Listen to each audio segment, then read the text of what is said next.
O judaísmo já pregava que as relações sexuais tinham como único objetivo a máxima exigida por Deus: crescei e multiplicai-vos.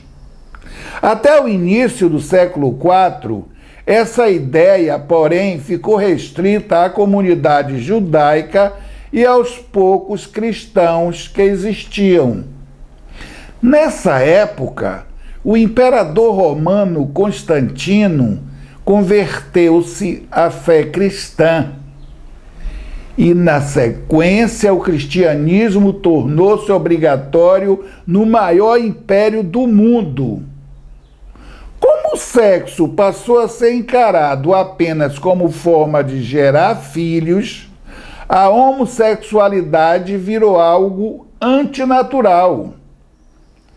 Data de 390 do reinado de Teodósio o Grande, o primeiro registro de um castigo corporal aplicado em gays. O primeiro texto de lei proibindo sem reservas a homossexualidade foi promulgado mais tarde, em 533, pelo imperador cristão Justiniano. Ele vinculou todas as relações homossexuais ao adultério, para o qual se previa a pena de morte. Mais tarde, em 538 e 544, outras leis obrigavam os homossexuais a arrepender-se de seus pecados e a fazer penitências. O nascimento e a expansão do islamismo a partir do século VII, junto com a força cristã, reforçaram a teoria do sexo para a procriação. Durante muito tempo, até meados do século XIV, no entanto, embora a fé condenasse os prazeres da carne, na prática, os costumes permaneciam os mesmos.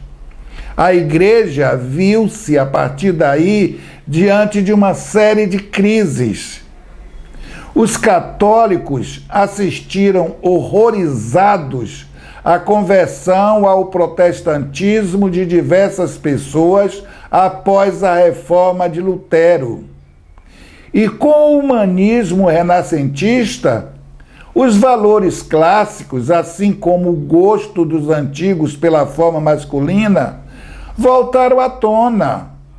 Pintores, escritores, dramaturgos e poetas celebravam o amor entre homens. Além disso, entre a nobreza que costumava ditar moda, a homossexualidade sempre correu solta e, o mais importante, sem censura alguma. Ficaram notórios os casos homossexuais de monarca como o inglês Ricardo Coração de Leão, que viveu de 1157 a 1199.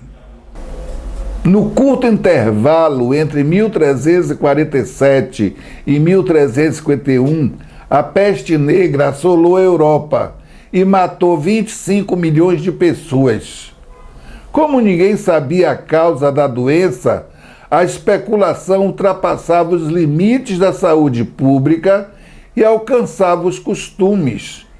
O pecado em que viviam os homens passou a ser apontado como a causa dela e de diversas outras catástrofes, como a fome e as guerras. Judeus, hereges e sodomitas tornaram-se a causa dos males da sociedade. Não havia outra solução a não ser a erradicação desses grupos. Medidas enérgicas foram tomadas em Florença, por exemplo, e a sodomia foi proibida em 1432 com a criação dos agentes da noite. Sabe qual foi o resultado? 70 anos de perseguição aos homens que mantinham relações com outros.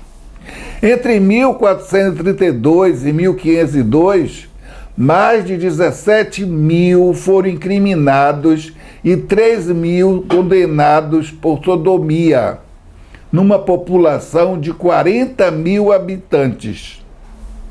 Leis duras foram estabelecidas em vários países europeus.